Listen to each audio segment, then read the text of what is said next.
Bueno, buenas tardes a todos, muchísimas gracias. Como nos han echado el chiquero, allí, nos han metido en el chiquero ante la presentación, a mí me ha llegado una comunicación que voy a tener que leer, que creo que merece la pena, y me ha llegado al correo electrónico minutos antes de entrar. Y es la siguiente, es un correo que recibe diciendo: Rafael, nos alegramos mucho en la presentación de la plataforma Impulso Social, dando fuerza política a la vida.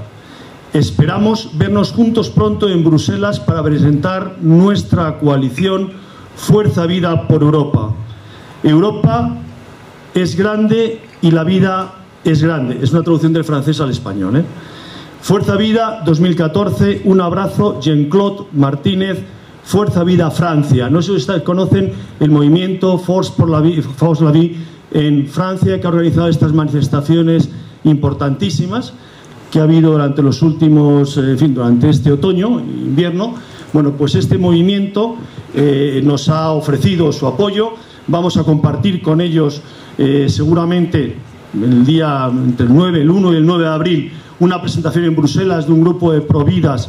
No tengo oportunidad, nos hemos metido en el chiquero y no os he contado esto. Entonces, sí, no, es que nos han metido en el chiquero, como nos meten en el chiquero, no podemos hablar. Entonces, no, y vamos a compartir una presentación que me informa aquí precisamente, y que según ibais hablando digo, tendré que decir esto, no puedo dejar de decirlo. Muy bien, ¿qué nos convoca aquí? Nos convoca aquí las elecciones europeas del 2014. Muchísimos de nosotros, seamos sinceros, a las elecciones europeas le damos muy poca importancia. Poquísima importancia. Y le damos poquísima importancia porque realmente Europa para nosotros está lejos. Y lo que es más importante, no lejos, sino que está lejana a nuestros intereses. Y estamos cometiendo un error enorme, una gran equivocación. Desafortunadamente, como todos sabéis, un 70% de la normativa que este momento rige en España tiene su origen en Bruselas. Y esa normativa, esa voracidad normativa que nos arrastra, y lo digo además desde el punto de vista profesional, que ya no sabe lo que transpone, lo que no transpone, lo que está, lo que no está, lo que en este momento es competente, no es competente, toda esa voracidad normativa, lo que va haciendo, bajo un plan perfectamente urdido, es desactivar los estados. Es cada vez hacer y procurar convertidos en estados parias. Esos estados que tienen falta de dignidad, esos estados que tienen falta de soberanía, esos estados que se diluyen por completo y que dejan de tener esa identidad e independencia que puede realmente ser un enorme problema para la clase eurócrata, los eurócratas que están buscando ese, insisto, dilución cual azucarillo en vaso de agua. Y además esto es un contrasentido en realidad con lo que fue el espíritu de Europa. Adenauer, Schuman, Monnet, de Gasperi, todos ellos tenían una concepción de Europa en 1957 que nosotros hoy compartimos todavía.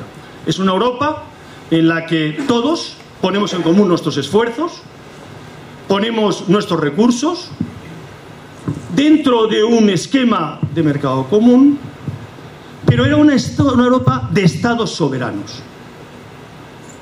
Era una Europa donde cada uno manteníamos nuestra identidad.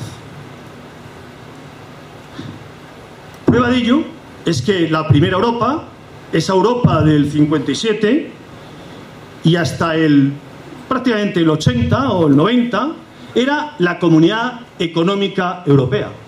Es decir, una comunidad donde cada uno de nosotros poníamos lo mejor de nuestros productos, lo mejor de nuestros recursos, intentábamos proteger este mercado frente a mercados claramente en competencia y en competencia desleal, en políticas de dumping como el Asia o el sudeste asiático, ¿vale? Y lo que hacíamos es proteger con barreras, haciendo caer los aranceles y protegiendo, estableciendo barreras de entrada a los productos de fuera de la Unión Europea. Hasta ahí, todo perfecto. Hasta ahí, impecable. Eso era, y os acordaréis, los que sois un poco mayores, no más mayores, un poco mayores, os acordaréis que eso se le llamaba mercado común. En efecto, era el mercado común. Pero ¿cuál es el gran problema que atravesamos en este momento? Que de mercado común estamos pasando a Estado común. Se pretende que de un mercado, que era el objetivo fundamental que se procuraba, pasar a un Estado común. A un Estado común donde, repito, nuestras soberanías, identidades propias, caigan. Y caigan además en manos de unos estamentos, organismos, que no son elegidos por los europeos, como es el Consejo o como es la Comisión, al margen completamente del Parlamento, designado por los gobiernos de turno de cada uno de los estados, por lo tanto, total y absolutamente antidemocráticos, pero que son los que mandan. No hay una ley que va al Parlamento si no es previamente propuesta desde la Comisión y previamente consultiva del órgano consultivo que es el Consejo. Eso es lo que se pretende. Eso es lo que se procura. Y a los que estamos intentando recuperar ese espíritu constitucional fundacional de Europa, que era ese espíritu de los estados soberanos compartiendo y poniendo en común nuestros recursos, a estos nos llaman euroscépticos. Y nos llaman euroscépticos a los que no estamos dispuestos a aceptar que un tribunal foráneo venga a imponernos una política antiterrorista que afecte y consuma y atente contra la dignidad de nuestras víctimas. Esos somos euroscépticos. Pues somos euroscépticos. Nos están pidiendo y nos llaman euroscépticos porque no queremos aceptar de Europa que las pensiones de nuestros mayores, políticas económicas y sociales que atentan directamente contra nuestros intereses nacionales, y todo para converger, para homogeneizarnos con estados completamente desiguales que tienen medidas políticas, económicas, sociales y muchos de ellos, mucho más listos que nosotros, una moneda única que es un arma invencible y se ha demostrado en estos momentos de crisis. ¿Qué sería impulso social? Impulso social es ese grupo en España que es escéptico con esta Europa. ¿Cuál sería el eslogan en el que yo condensaría impulso social? Europa sí, pero no así. Europa sí, para ser espacio común donde aportar nuestros intereses y protegernos como región de la competencia de otras regiones que son competencias auténticamente dumpings. Europa sí contra la corrupción. Europa sí para mayor control del blanqueo de capitales y la actuación de las bandas organizadas. Europa sí para lo que supone ser custodios de una cultura y de una identidad que es la occidental y la cristiana, les guste o no les guste.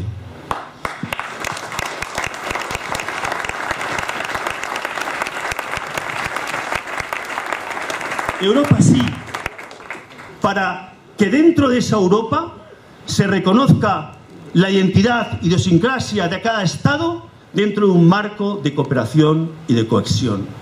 Con una vocación, igual que el Estado español, y venía a apuntar Javier minutos antes, una vocación de subsidiariedad desde Europa. Del principio de la subsidiariedad. Europa no para fagotizar, canibalizar mi soberanía y mi independencia. Europa no para tener que atender a esa transposición de normas que atentan contra la vida, contra la familia, el bien común y la justicia social. Europa no para tener que asumir políticas europeas contrarias completamente a los intereses de España, en beneficio de otros países, con los cuales nos tenemos que medir con su prima de riesgo, y cuanto más pobres somos, más ricos son ellos. Europa no, como he dicho antes, para que nadie ingiera en nuestra política interior antiterrorista No. Nosotros queremos esa Europa de cooperación, pero no esa Europa canibalizadora. Queremos una Europa que nos ayude, pero no que nos difumine, nos anule, nos homogeneice con otros de los que somos distintos y con unas condiciones distintas. Del impulso social, abandonamos por completo ese manido eslogan de más Europa. Ese manido eslogan que de tanta gala hace Partido Popular, Partido Socialista, desde la izquierda más radical hasta el centro derecha reformista o como puñetas se llamen. Nosotros somos escépticos, sí, escépticos con esta Europa. Nosotros queremos que España sea un Estado soberano, pleno, íntegro en sus decisiones. Estamos dispuestos a colaborar, a cooperar, pero siempre y cuando el interés del español y de España prime por encima de cualquier interés de cualquier país europeo, a cualquier precio y, si es necesario, abandonando la Unión Europea.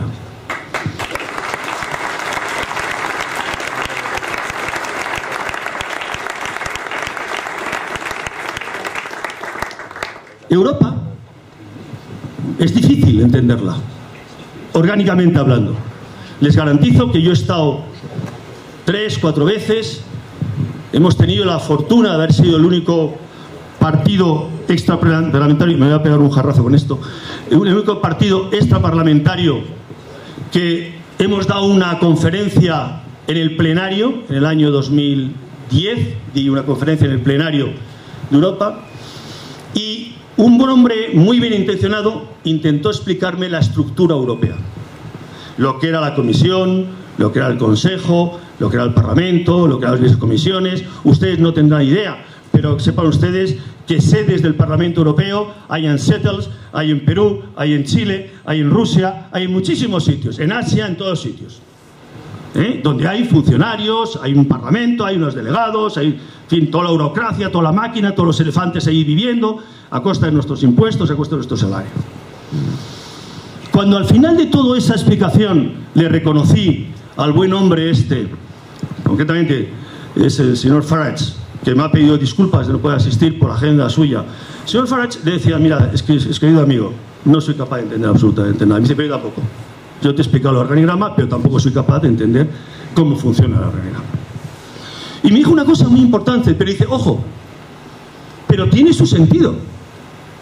Este cruce de organismos, este cruce de jurisdicciones, estas capacidades normativas, regulatorias, ejecutivas, son magníficas. Sí, dime, por favor, dime, ¿cuál es la razón?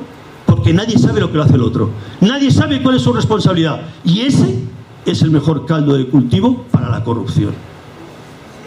Porque nadie sabe cuál es su competencia. Va de un lado para otro. Viene de la comisión, viene el órgano consultivo, va a la comisión lo rebota, lo devuelve, vuelve otra vez, no sé qué, y al final se vota en el Parlamento que, como sabéis, solamente tiene validez cuando lo ratifica el Consejo.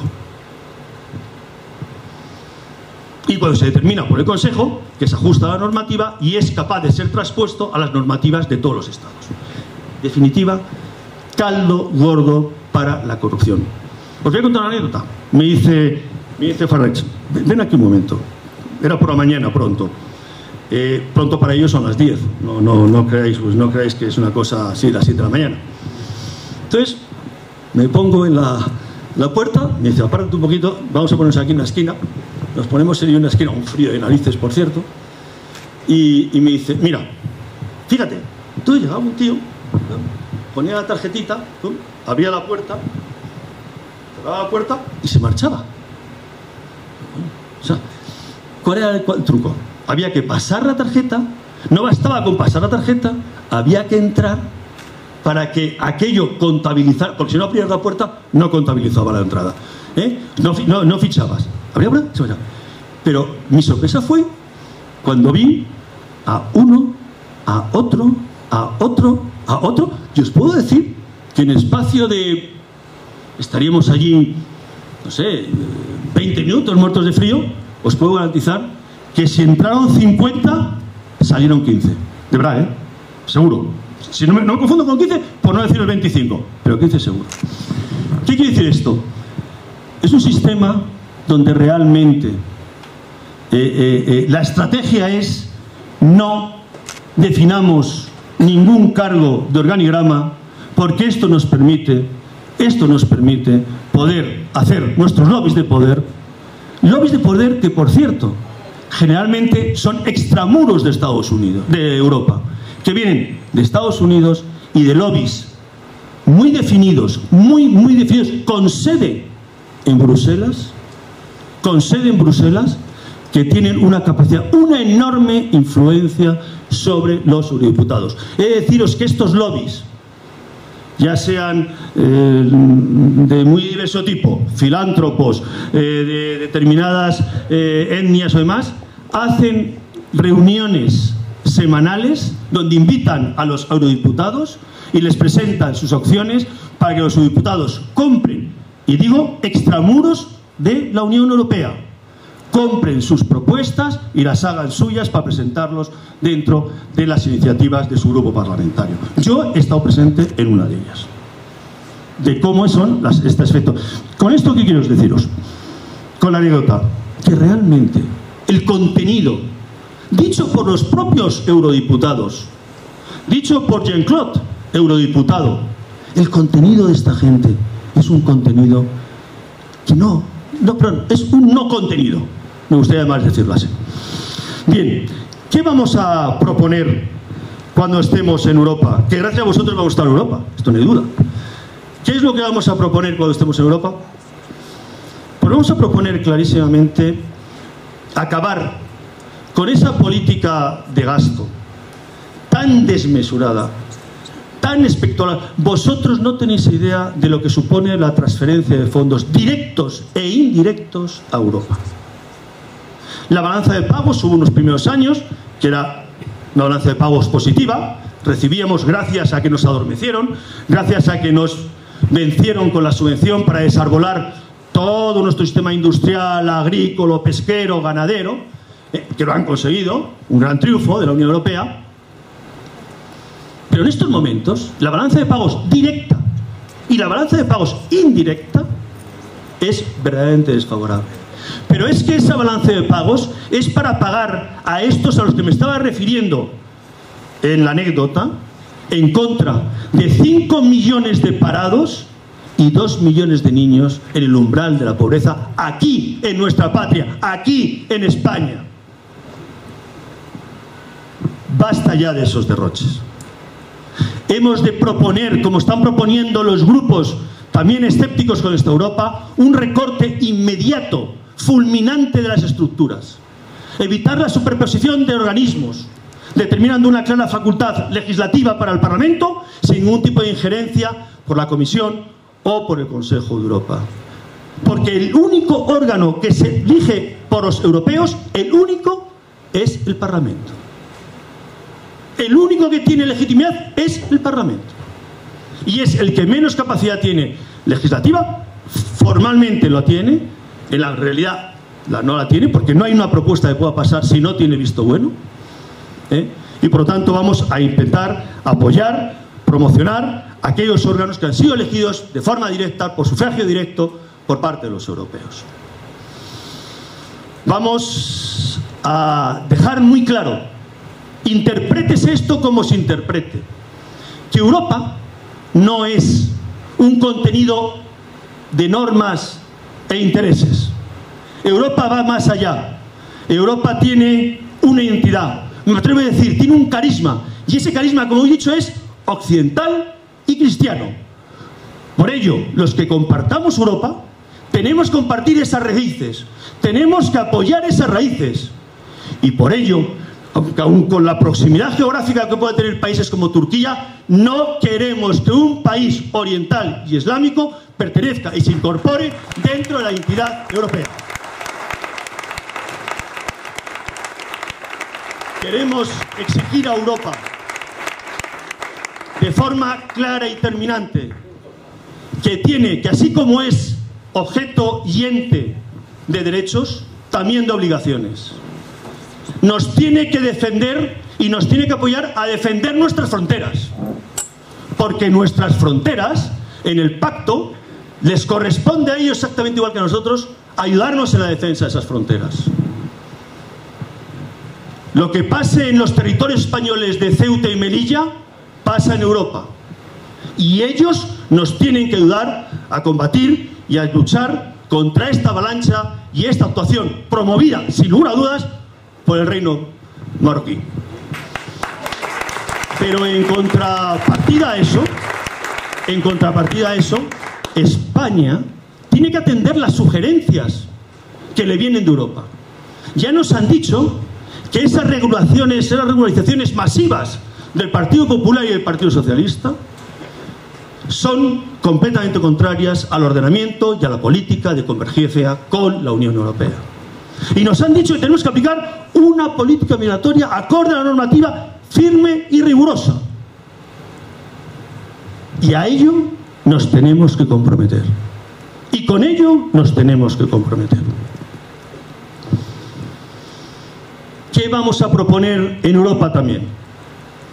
Vamos a proponer, y ya que está aquí un amigo inglés querido, portavoz hasta hace muy poco del grupo conservador de los Tories, con los que yo me honro haber compartido las últimas elecciones, Paul Gordon, que nos acompaña aquí, nos vamos a sumar a la iniciativa inglesa y de otros países de proponer para el 2017 un referéndum en Europa para que se determine y se analice y se cuestione los tratados de adhesión y la forma de estar en Europa para preservar la soberanía e identidad de los Estados. Vamos, junto con grupos ya muy definidos, muy consolidados dentro de Europa, a pedir que se someta a debate lo relativo a la política de la moneda única. Hemos atravesado una crisis donde se ha puesto de manifiesto clarísimamente las deficiencias de la moneda única.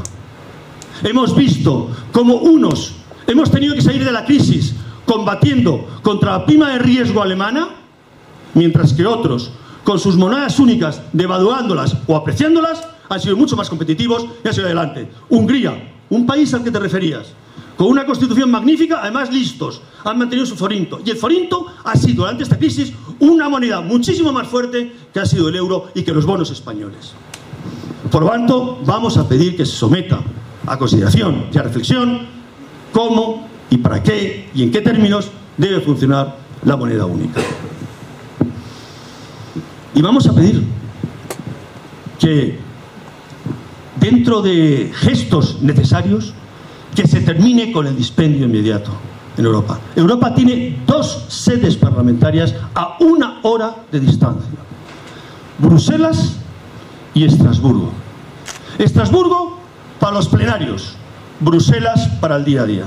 2 infraestructuras que he conocido perfectamente, totalmente duplicadas, absolutamente duplicadas, con gabinetes para cada uno de los diputados, con asistentes, personal, infraestructura, mantenimiento, y con un coste cada una de las infraestructuras que supera los 280 millones de euros anuales. 2, no 2, 1, y además de una, reducir el número de parlamentarios. Y a los parlamentarios que les adjudican al menos 4 asistentes, 2 de libre designación y 2 funcionarios, reducirlo exactamente a la mitad. Terminar, por lo tanto, con esa oligarquía y con esa estructura infame que se mantiene esto dentro de la Unión Europea. Vamos a pedir, desde el primer día que lleguemos, rescatar rescatar y rescatar competencias para España. No vamos a ceder nuestras competencias. Vamos a negarnos a cualquier transposición de cualquier norma que afecte a nuestra soberanía, a nuestra independencia, a nuestra integridad, a la vida, a la familia, al bien común y a la justicia social.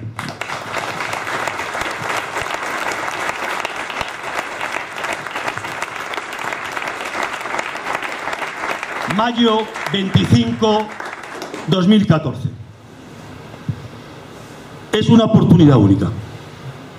Estamos en presencia de las únicas elecciones con circunscripción única, donde el voto del nacionalista y el no nacionalista y del partido pequeño y el partido grande vale lo mismo. Una oportunidad casi plebiscitaria y de sufragio universal casi directo. Es una oportunidad que no podemos desperdiciar. No me gusta decir que es el último tren, pero muy probablemente sí el penúltimo. Si ahora no somos capaces de demostrar claramente que existe una opción, si ahora no somos capaces de poner en valor todo el esfuerzo que supone aglutinar voluntades de partidos distintos con sensibilidades distintas, donde hemos tenido que dejarnos muchos pelos, pero con alegría, con fortuna, que nos hemos dejado pelos a la gatera todos, si no sabemos poner esto en valor, pocas oportunidades, insisto, en votación directa, circunscripción única, se nos queda. Pero no vale con que Familia de Vida, Comunión y nosotros tenemos que hacer un gran esfuerzo para aglutinar voluntades. Aquí hay representantes de otros partidos. Aquí hay personas a los que os agradecemos enormemente vuestra presencia. Esperamos, necesitamos y estamos dispuestos a ser tan generosos como hemos sido entre nosotros para que os incorporéis. Sabemos de las diferencias, sabemos que no somos iguales, pero como en España, esa pluralidad, esa diferenciación enriquece los proyectos. Necesitas cintura, necesitas capacidad de entendimiento, pero os garantizo, se hace, se consigue. Necesitamos que estas próximas elecciones sean un ejemplo, que podamos dar al pueblo español una respuesta de que hay una opción, de que hay una, iba a decir una alternativa, perdonadme, no utilizo la palabra, una posibilidad, una posibilidad cierta.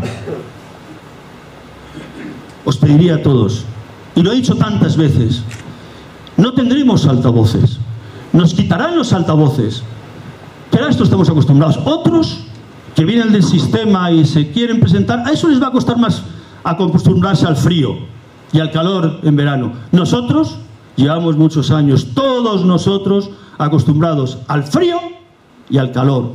No hemos tenido más techo ni más apoyo que el cielo y el suelo. Y por eso estamos mucho más curtidos.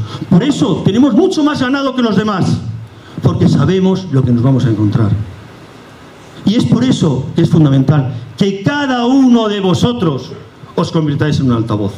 Que cada uno de vosotros no deleguéis en esta parte, sino que cada uno de vosotros os hagáis promotor, portavoz, representante de este proyecto que es Impulso Social. Un proyecto, y con esto termino, que como decía Javier y también apuntaba Rubén, no es un proyecto solo de defensa de la vida y la familia. Por supuesto que son los derechos primigenios.